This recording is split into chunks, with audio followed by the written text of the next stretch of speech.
નમસ્કાર મિત્રો, પાયથોનના ફર્સ્ટ વિડીયોમાં આપનું હાર્દિક સ્વાગત છે. તો BCS સેમ 5માં પાયથોન સબ્જેક્ટ આવે છે. તો BKNMUના સિલેબસ મુજબ આપણે આ સિરીઝ બનાવવાના છીએ પાયથોનની. ઓકે, તો પાયથોનનું બેઝિક પાયથોન જે સબ્જેક્ટ છે તેને આપણે સ્ટાર્ટ કરશું. તો યુનિટ 1 છે તમારું ઇન્ટ્રોડક્શન ઓફ પાયથોન. ઓકે, તો પાયથોનની હિસ્ટ્રી થોડીક જોઈ લઈએ અને બેઝિક હેલો વર્લ્ડ પ્રોગ્રામ, દેન કઈ રીતે પાયથોનની હિસ્ટ્રી થોડીક જોઈ લઈએ, બેઝિક કઈ રીતે તે ઇન્સ્ટોલ થશે તે જોઈ લઈ, અને પછી યુનિક એક પ્રોગ્રામ કે હેલો વર્લ્ડ બધા એમાં બનાવતા હોય એ રીતે આપણે એક હેલો વર્લ્ડ પ્રોગ્રામ જોઈ અને સિલેબસ વાઇઝ ટોપિક વાઇઝ આપણે વિડીયો બનાવતા રહીશું. જો તમને આ સિરીઝ ગમે છે તો જરૂર અમારી ચેનલને સબસ્ક્રાઇબ કરશો, વિડીયોને શેર કરશો તમારા BCAના સ્ટુડન્ટ સાથે, BCA વાળા ફ્રેન્ડ સાથે. ઓકે, તો પાયથોન છે અત્યારના સમયમાં સૌથી વધારે વાઇડલી યુઝ થતી પ્રોગ્રામિંગ લેંગ્વેજ છે. હા, C++, જાવા એ તો થાય જ છે, બટ અત્યારે વાઇડલી યુઝ થાય છે અત્યારે. શું કામ? તો કે તેની પાસે એવું સારું ઘણા બધા ફીચર્સ છે જે C++માં ડાયરેક્ટ તમને એક્સેસ નથી કરવા મળતો, એટલું ઇઝીલી તમે એમાં નથી કરી શકતા. ની અંદર એટલા પેરાડાઇમ છે, મતલબ અલગ અલગ મેથડ્સ છે કે તેમાં તમે એપ્લિકેશન, વેબસાઇટ, ઘણું બધું બનાવી શકો છો. હાર્ડવેર રિલેટેડ સોફ્ટવેર, ઘણું બધું. એન્ડ્રોઈડના સોફ્ટવેર, એન્ડ્રોઈડ એપ, iOSના, ઘણું બધું. તો આપણે જોઈએ તો અત્યારના સમયમાં પાયથોન છે એ વાઇડલી યુઝ પ્રોગ્રામિંગ લેંગ્વેજ છે. તમારા 5th સેમમાં આવે છે અને તમે એની અંદર પ્રોજેક્ટ પણ અત્યારે બનાવી શકશો. બરાબર. પછી પાયથોનમાં ડેવલપમેન્ટ કરવું ગ્રાફિકલી ઇઝી છે. ટેક્સ્ટ પ્રોસેસિંગ કે ડેટા પ્રોસેસિંગ, ડેટા એનાલિસિસ કરવું પણ ઘણું બધું ઇઝી થાય છે. આ ડીપ લેવલની વાત થાય છે ત્યારની છે. હવે પાયથોનના ડેવલપર વિશે વાત કરીએ તો પાયથોન જે બનાવેલું છે તેનું નામ છે ગ્વાઇડો વન રોસમ. તે એક ડચ પ્રોગ્રામર હતા, તેને રિલીઝ કરેલું હતું 1991માં. તો આ આજકાલની લેંગ્વેજ નથી. અમે BCA ભણતા ત્યારે પણ આ પાયથોન એવું કંઈક લેંગ્વેજ છે એવું આવતું, બટ એ ડાયરેક્ટ ક્યારેય સિલેબસમાં આવી નથી હજુ સુધી. લાસ્ટ 2-3 વર્ષમાં જોઈએ તો એકય યુનિવર્સિટીમાં પાયથોન લેંગ્વેજ નથી. રિસન્ટલી જ આ 3-4 વર્ષ થયા પાયથોન લેંગ્વેજ ઇન્ટ્રોડ્યુસ થઈ છે, જે સારી વાત છે. હવે તો હું કહું પાયથોનને તો SY કે FYમાં જ આપી દેવી જોઈએ તો બેસ્ટ રહેશે. તો આ એક પાયથોન છે એ નામ કઈ રીતે આવ્યું એ પણ એક ઇન્ટરેસ્ટિંગ સ્ટોરી છે. તો પાયથોન છે એક BBC કોમેડી શો હતો, મોન્ટી પાયથોન્સ ફ્લાઇંગ સર્કસ. તો Python is a successor of ABC programming language. તો આ પાયથોનનું નામ પહેલાં શું હતું? ABC.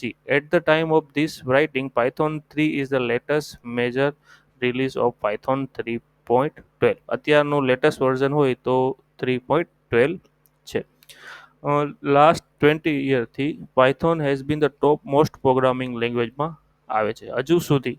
અત્યારે જ્યારે હું વિડીયો બનાવું છું અત્યારે જુલાઈ છે, બટ મેં જ્યારે આ ટાઈપ કર્યું હતું PPT બનાવી ત્યારે જૂન મહિનો હતો, એટલે અહીંયા સપોઝ વિચારો કે જુલાઈ છે તો પણ અત્યારે એ ટોપ પર છે. હવે એ કોણ તમને ખબર પડશે? તો કે આ જે TIOBE ઇન્ડેક્સ એ વેબસાઇટ તમે વિઝિટ કરશો તો ત્યાં તમને બધી લેંગ્વેજનું રેન્કિંગ જોવા મળશે, ત્યાંથી તમને આઈડિયા આવશે. તો આ PPTમાંથી તમને શું જોવા મળશે, શું શીખવાનું છે હિસ્ટ્રીમાં? કે એક તો એ પાયથોન છે વેરી વાસ્ટ પ્રોગ્રામિંગ લેંગ્વેજ છે, અલગ અલગ પ્રોગ્રામિંગ તમે એમાં કરી શકશો. તેના ડેવલપર કે ફાધર છે ગ્વાડો વેન રોસમ, એક ડચ પ્રોગ્રામર છે, અને 1991માં રિલીઝ થઈ હતી. પાયથોનનું પહેલું નામ શું હતું? પાયથોન જ્યારે નામ નહોતું પડ્યું એની પહેલાં એનું નામ શું હતું? ABC. અને એનું લેટેસ્ટ વર્ઝન 3.12 છે. અને પ્રોગ્રામિંગ લેંગ્વેજની પોપ્યુલારિટી તમારે જોવી હોય તો TIOBE ઇન્ડેક્સ નામની વેબસાઇટ ઉપરથી તમે જોઈ શકો. ડન. નેક્સ્ટ આપણે ફીચર્સમાં થોડુંક જોઈએ તો પાયથોનમાં શું શું તમે કરી શકશો. Python is a general purpose programming language. આમ તો બધી લેંગ્વેજ જનરલ પર્પઝ માટે જોઈએ હોય છે. તમારા ડેઇલી લાઈફમાં જે પ્રોબ્લેમ આવતી હોય એને કઈ રીતે સોલ્યુશન કરી શકે. પાયથોન છે એ મલ્ટિપલ પેરાડાઇમ્સ યુઝ કરે છે. મતલબ પેરાડાઇમ્સ મતલબ કંઈ નવી વસ્તુ નથી. પેરાડાઇમ્સ મતલબ કે અલગ અલગ મેથડથી તમે એ પ્રોગ્રામિંગ કરી શકશો. For instance we can write the procedure sequence of step. હવે જો સી લેંગ્વેજ છે એ પ્રોસિજર ઓરિએન્ટેડ લેંગ્વેજ છે, સી પ્લસ પ્લસ આવી હતી એ ઓબ્જેક્ટ ઓરિએન્ટેડ લેંગ્વેજ હતી. તો પાયથોનની અંદર તમે આ બંને કરી શકશો, પ્રોસિજર અને object, as well as object oriented programming language. And it can also use to write the function programming. Function પણ દરેક પ્રોગ્રામિંગ હોય તો એના ફીચર્સ છે ફંક્શન, તો એની અંદર તમે રાઇટ કરી શકો. જેમ કે બીજું એક વાત એ કે પાયથોન છે એ કમ્પાઇલર નથી. જેમ કે સી અને સી પ્લસ પ્લસ હતા એ કમ્પાઇલર હતા, કે કમ્પાઇલરનો યુઝ કરતા હતા. જ્યારે પાયથોન છે એ ઇન્ટરપ્રિટરનો યુઝ કરે છે. હવે કમ્પાઇલર વર્સિસ ઇન્ટરપ્રિટર એવો તમને ક્વેશ્ચન તમારા BCA સેમ 1માં આવેલો હશે. Sorry, interpreter. તો ઇન્ટરપ્રિટર વર્સિસ કમ્પાઇલર એક સારો ટોપિક છે. તમને શાયદ અત્યારે અહીંયા આઈ બટનમાં તમને વિડીયો જોવા મળશે, હું ડીપમાં એક્સપ્લેન કરીશ, અત્યારે નથી બટ ઇન ફ્યુચરમાં ત્યાં તમે જોઈ શકશો. પાયથોનમાં જ આગળ તમને જોવા મળી પણ શકે. તો ઉપર જોજો, કમ્પાઇલર વર્સિસ ઇન્ટરપ્રિટર વ્યવસ્થિત સમજાવવામાં આવેલું હશે. નેક્સ્ટ પાયથોનના ફીચર્સમાં હજી આગળ જઈએ તો Python is also dynamic typed. The means that type of variable may not be specified in this source code. આ લાઇનનું આપણે ગુજરાતીમાં કરીએ શોર્ટમાં તો તમે સી લેંગ્વેજ કે સી પ્લસ પ્લસ લેંગ્વેજ કે કોઈ પણ પ્રોગ્રામિંગ લેંગ્વેજ હજુ સુધી યુઝ કરી હોય તો ઇન્ટીજર એ ઇક્વલ ટુ 10 આવું તમે લખતા અત્યાર સુધી. આ ટ્રેડિશનલ છે. અને જ્યાં વેલ્યુ પર જો અહીંયા તમે ઇન્ટીજર લીધું હોય તો તમારે વેલ્યુ પણ ઇન્ટીજર આપવી પડે. બટ પાયથોનમાં એવું કંઈ નથી. એ ઇક્વલ ટુ 10 લખું તો ઓટોમેટિક એની એ વેરિયેબલની ડેટા ટાઈપ શું થઈ જાય, ઇન્ટીજર થાય. એ પાયથોનનું કામ છે. આમાં પાયથોનમાં ડેટા ટાઈપ છે બટ ડેટા ટાઈપ ડિક્લેર કરવા જેવું કંઈ નથી. Python also relies a garbage collection which reclaims the allocated memory of the variable which are not longer used. અને ગાર્બેજ કલેક્શન સીમાં આવતું, સી પ્લસ પ્લસમાં, જાવામાં પણ આવતું હોય. આપણે જ્યારે ડેટા સ્ટ્રક્ચરમાં નોડ ક્રિએટ કરતા હોય, જરૂર ના હોય તો એને મેમરીમાંથી ફ્રી કરવો પડતો મેન્યુઅલી. જ્યારે પાયથોનમાં તમે જે વેરિયેબલ યુઝ નથી કરતા, એમાં કોઈ વેલ્યુ મેમરી એને એક્સેસ કરેલી છે, જો તમે એનો યુઝ નહીં કરો તો એ ઓટોમેટિક મેમરીમાંથી રિલીઝ થઈ જશે.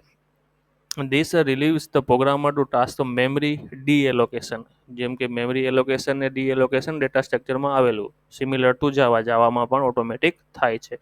મતલબ પાયથોનની અંદર કોઈ પોઇન્ટર જેવો ટોપિક આવશે નહીં. શું કામ? કેમ કે કોઈ મેમરી મેનેજમેન્ટ જેવો ટોપિક હશે જ નહીં, કેમ કે ઓટોમેટિક બધું કરવાની જરૂર જ નથી. Python also has a large variety of standard library. ઘણી બધી લાઇબ્રેરી જોવા મળશે. જેમ કે તમારે ગ્રાફિક્સનો પ્રોગ્રામ તમે સી લેંગ્વેજમાં કરેલો હશે તો એની હેડર ફાઇલ તમારે ઇન્ક્લુડ કરવી પડે. તો આવી રીતે મેથ્સ માટે અલગ હશે, બાઇનરી ફાઇલ સાથે કામ કરવા માટે તમારે પિકલ લેવું પડશે. તો એવું ઘણું બધું, એવા ઘણા બધા વેરાયટી ઓફ લાઇબ્રેરીઝ છે. એનો યુઝ કરો, એના મેથડ યુઝ કરો, એને ઇમ્પોર્ટ કરો, મેથડ યુઝ કરો અને એનો ફ્રીમાં યુઝ કરો. એનો કોડ લખો પાયથોનમાં, બહુ જ ઇઝી તમને મળશે અને ક્વિકલી તમે લખી શકશો. ફીચર્સ આનું કંઈક એવું છે.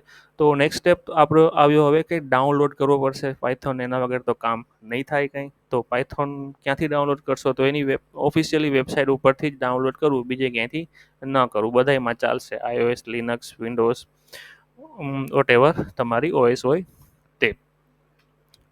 અને બીજું એક છે કે પાયથોન જો તમારે ઇન્સ્ટોલ નથી કરવું તો ઓનલાઈન પાયથોન પણ તમે યુઝ કરી શકો. આ 3-4 વેબસાઇટ છે, કોડ એકેડમિક અને કોડ NBY અને રેપ્લિટ. એ વેબસાઇટ તમે ઓપન કરીને ડાયરેક્ટ ઓનલાઈન તમે પાયથોનના પ્રોગ્રામ કરી શકશો. ઓફિશિયલી વેબસાઇટ આ છે. આપણે ત્યાં જઈ ડાઉનલોડમાં જઈ પાયથોન રિલીઝ 3.12 મેં તમને કીધું હતું લેટેસ્ટ છે, એ ડાઉનલોડ કરું. ડાઉનલોડ કરી ઇન્સ્ટોલ કરવા માટે ડબલ ક્લિક જ હોય. ડબલ ક્લિક કરી આ બધું ટિક કરી નાખું અહીંયા અને અહીંયા, અને ઇન્સ્ટોલ નાવ. પછી સેટઅપ તમારું ઓટોમેટિક ઇન્સ્ટોલ થઈ જશે. બરાબર. પછી બેઝિક તમારે કંઈક યાદ રાખવું પડશે. જ્યારે પાયથોન તમે પહેલી જ વાર જોવો છો, કા પ્રોગ્રામિંગ પણ પહેલી વાર જોવો છો, તો શું કરવું? હવે ઇનપુટ અને આઉટપુટ એ તમારા માટે જો નવા હોય, આઈ હોપ કે તમે BCAના સ્ટુડન્ટ છો તો આ તમારા માટે નવું નહીં હોય. તો હવે પાયથોનમાં આપણે કંઈક ઇનપુટ અને આઉટપુટ જોશું. તો પાયથોનમાં પ્રિન્ટએફ જેવું, સી લેંગ્વેજનું પ્રિન્ટએફ ફંક્શન જે કામ કરતું એ કામ અહીં પ્રિન્ટ કરશે, અને સ્કેનએફ જે કામ કરતું એ ઇનપુટ ફંક્શન કરશે. પાયથોનમાં એવું છે કે જે તમારે કરવું છે એ તમે લખો. પ્રિન્ટ કરવું છે તો પ્રિન્ટ લખો. ઇનપુટ લેવું છે યુઝર પાસે તો ઇનપુટ લો. પાયથોનના કમાન્ડ કયો, કીવર્ડ કયો, એવું બધું એવા નામ જ છે પહેલેથી વ્યવસ્થિત, ઇઝી, કે જે તમે કરવા માગતા હો એ જ તમારે લખવું પડે. જેમ કે તમે ઇંગ્લિશ લેંગ્વેજમાં જે કહેવા માગતા હો કોઈને કહેવા માટે, પ્રિન્ટ યોર નેમ તો પ્રિન્ટ લખો. ઇનપુટ આપો તો ઇનપુટ લખો, ફોર એક્ઝામ્પલ એ રીતે. તો પાયથોન ઇન્સ્ટોલ આપણું થઈ ગયું હશે આઈ હોપ. એનું આઈડી ઓપન કરશો, પછી Ctrl+N કરી ન્યૂ ફાઇલ કરશો.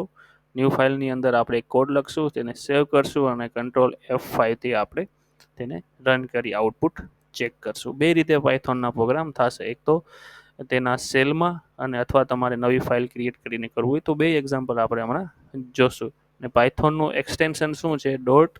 .py, જેમ કે સી લેંગ્વેજનું હતું .c, C++નું હતું .cpp અને જાવાનું હતું .java. એ રીતે પાયથોનનું છે .py. તો આપણે આ પ્રોગ્રામ નોર્મલ આપણે યુઝર પાસેથી એનું નામ લઈ અને એનું નામ આપણે પ્રિન્ટ કરશું. અને હજી સુધી જો તમે મારી ચેનલને સબસ્ક્રાઈબ નથી કરી તો ચેનલને સબસ્ક્રાઈબ કરશો. અમારા વોટ્સઅપ ગ્રુપમાં પણ જોઈન કરી શકશો, ફેસબુકમાં ફોલો કરી શકશો, ઇન્સ્ટાગ્રામમાં ડીએમ કરી શકશો અને યુટ્યુબ આ મારી ચેનલનું નામ.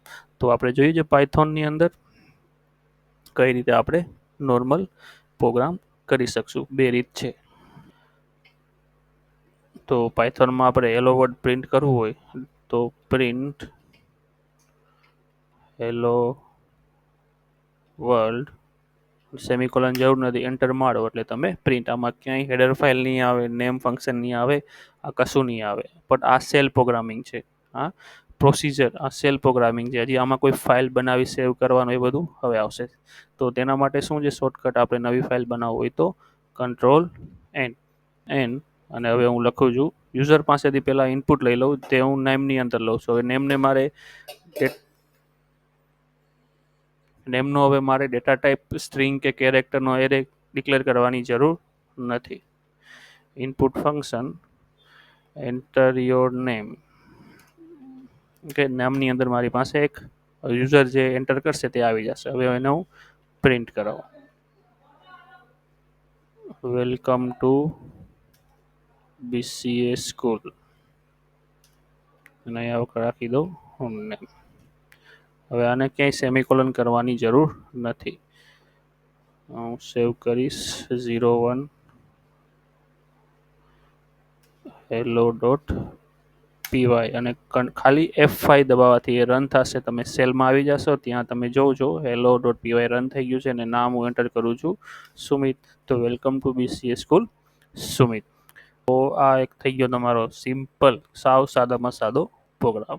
તો નેક્સ્ટ વિડીયોમાં આપણે સિલેબસ વાઇઝ આગળ વધતા જશું, ટોપિક સમજતા જશું અને એને રિલેટેડ પ્રોગ્રામ કરતા જશું. આ ચેનલમાં ખાલી પ્રોગ્રામિંગ નહીં શીખવામાં આવે, ભેગા ભેગ થિયરી વિશે પણ વાત કરવામાં આવશે. તો આ સિરીઝને જરૂર અમારી ચેનલને જરૂર સબસ્ક્રાઈબ કરી લેજો. તેનાથી તમને પાયથોનમાં નવા નવા વિડીયો જોવા મળશે.